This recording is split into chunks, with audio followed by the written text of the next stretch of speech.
Hey folks, welcome back to the farm. I'm down here in the hay field, and we're gonna rake hay today. And I've got my Massey Ferguson 35 hay rake and my John Deere 5055D tractor. And this has been sitting for this is the third day, and the afternoon is the third day. It's dried out really nice, and I did a little test here, and you can see it's even dry underneath really good too. So the reason you let it dry, because if you bale it real green, it'll mold in there, and it's not really good hay. So that's why you need to let it go. And we're gonna get started raking, and hopefully we can get it all done today. It's supposed to rain tomorrow, so we need to get all this put up. But I think it's gonna, once we rake it, we'll know if it's gonna be pretty good hay or not. So I think it's going to be. So we're gonna get started, and of course this is Massey Ferguson, and it's ground driven. That means the tire turns a little chain there, and it turns the rake part. So you'll see it when it gets going. And everything I think looks good. I lost the shaft, or used to be a shaft here that went over there that turned the other wheel. My son lost it one time when he was baling. So it's somewhere in a hayfield in this community somewhere. I have never found it, but we went and looked for it for a while and never could find it. But anyway, I'm gonna get started, and you can see how it all turns. What it does, this right here turns. And those fingers will get the hay and put it in. It's called a windrow. And it's like a little long section of hay. And then when the baler comes back, what it's for, it puts it in a row for the baler to pick up. So we're gonna get started, and you can see how it works.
All right, we got her done. It took about 45 minutes. It wasn't too bad.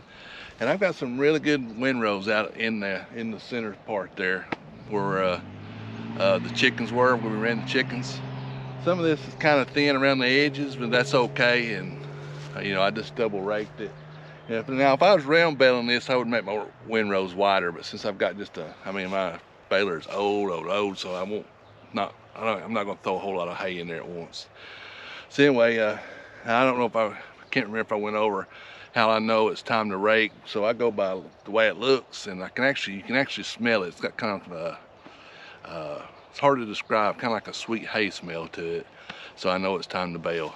So anyway, we got her done, and it actually goes around in front of the high tunnels over towards the property line over where the sheep are.